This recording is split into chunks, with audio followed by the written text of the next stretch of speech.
Hello there, and as usual, I'm Aaron from My Stand Gamers, and welcome. So today we're taking a look at another fabulous creation from the Steam Workshop. This is another case of a small ship gone wild, and for some of these features you're going to wonder how the hell has he managed to do that and keep it completely vanilla. Well, he's used something called super gridding that I'm not too familiar with myself, but if you check out the link in the description, it has a brief explanation of it itself. So let's actually have a look around the ship. We'll have a look around the exterior, and then we'll pop inside to have a look at a very sort of unusual and what you wouldn't expect type interior for this type of vessel. So starting in the front, we've got ourselves this very smooth looking cockpit area, but you'll notice that there's actually projections going onto this, and the reason for this is because hidden away behind these projections is a very simple cockpit setup, but it's hidden behind these nice little holograms. We've also got a camera there on the front, so as it wraps around the bottom area you can see it starts to retract into the hull. So it's just a basic straight line in this area that I quite like for this design, because you can see how he's ribbed these upper areas, stuck the light on the top, and he's contrasted the colours ever so slightly, so it just creates some beautiful detail. That light purple colour, or light blue you could even call it, contrast with two grey tones really makes for great effect. Now moving a little bit further back into the centre of the ship, we are presented with the airlock. That is an extremely unique feature. Now, don't hold me to this, but I believe that if you actually close and lock up these airlocks, they're actually airtight and seal the oxygen within. So you can see it's created this beautiful little pattern as it retracts into the center and it extends out into the engine bays. We've got this little ribbon here, so some venting for maybe hot engine gases and whatnot. But the thing I absolutely adore about this ship is the engine bays. Just look how good they look. You can see they've got this little rib, and that rib's from a hydrogen generator or a hydrogen tank actually inside, and it's been clipped through using that super gridding. And then inside here we have the hydrogen tank that's been clipped through once again, just creating that extra detail, looking absolutely stunning. Towards the side we've got ourselves this cool little antenna array that's stuck off, and then we've got the various sort of traveling lights to mark you as you travel through the sky. So as you come back to this rear area, we've got this yellow section that I really do quite like, and as it extends and wraps around this large hydrogen thruster, obviously it's clipping through there in a little few areas, but it just looks really nice from that rear perspective. It feels like the housing is just enough to actually protect the engine bays, but nothing too large, because the problem that you usually get is the blocks around engine bays tend to stick out quite far, and you just lose the look or sleek look that you can actually have with this feature. So as we come to the back of the ship here, we're presented with a few other quite cool features. We've got ourselves a little tank down there, and we have our vented sort of system there, just creating more detail really, not super functional, but the blast doors will kind of act as extra armor.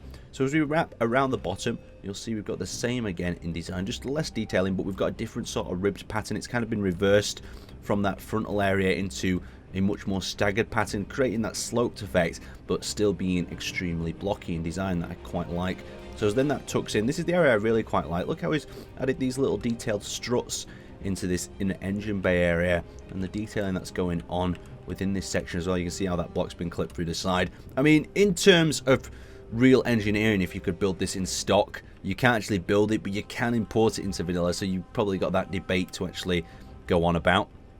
As we see, we've got the connector on the top, and let's enter through this airlock. So the airlock's quite simple to access. You can see it's got a merge block on the top that's going to act as the seal, and there I am inside. So now we've entered. You'll notice the interior has actually been flipped around. It's very confusing. So we hit the airlock door, and a piston on the outside actually extends and rotates around. Well, it's not a piston, it's a rotor. And there you go. You can see it clips into place, and you can see there's a little bit of movement in that ship as that's happening due to the rotors and stuff. There is a secret clang still existing. Don't pretend it's not. Right, okay, let's go inside. So the interior door is marked with the red one, so I'll pop that. It looks a bit clunky when it first comes off like this, but then it actually starts to work and retract. Oh god, I've not broken the door, have I? There we go. Give it a little bit of ram with my head. If something's broken in one of these ships, if you hit it with your head, it tends to work.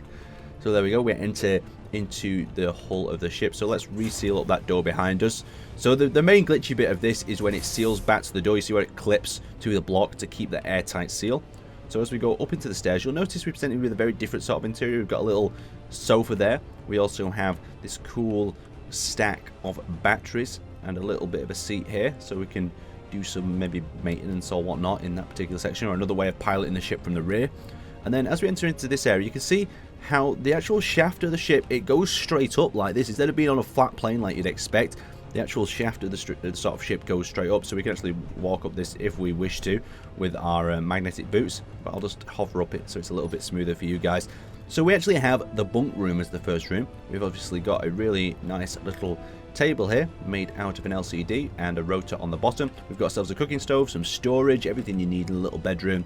You can also see for a bit of detail, and they've also put a gravity generator on the side. So we've got another engineering area. We've got like a workbench. You could be working on whatever tools you're doing or whatnot in this particular time. Obviously it's more for looks, this area, than actual any sort of functionality. It still offers all the functionality, but I mean things like that little reactor there is definitely a detail point over functionality. So there we go, we've got lights in that area as well with that button, and we'll continue going up through the ship itself. So into this area we've got like a little bit of a briefing room, so let's just toggle that on and off if I can. So there we go, you can see it's just a blue sort of light creating a cool effect, but you could, if you wanted to, project smaller ship holograms or whatnot for mission briefings in here between your crew. And as we go up a little further, we enter into kind of the command deck. Now what's interesting about this is if I just activate my legs, you can see the cockpits are accessed up there. It's all piped in, so it's all really ready to work in a survival scenario. But there we go, let's pop ourselves into the cockpit and try out the performance of this ship. Now, from what I tested before, it is very agile. It is a lovely little cruiser. I wish more ships handled like this, and since them magnetic sort of doors are locked in place, I'm not worried that they're really going to tear off. But you can see the sort of control we've got over this ship, and just look how cool it looks as them engines accelerate. Just feels like we can really turn on a dime and get away from any sort of situation we find ourselves into. That would be extremely important on this ship because we've not really got any weapons to speak of. Anyway, I'd like to thank you guys for watching. Check out the link in the description below and see this design for yourself. Anyway, I'll see you next time.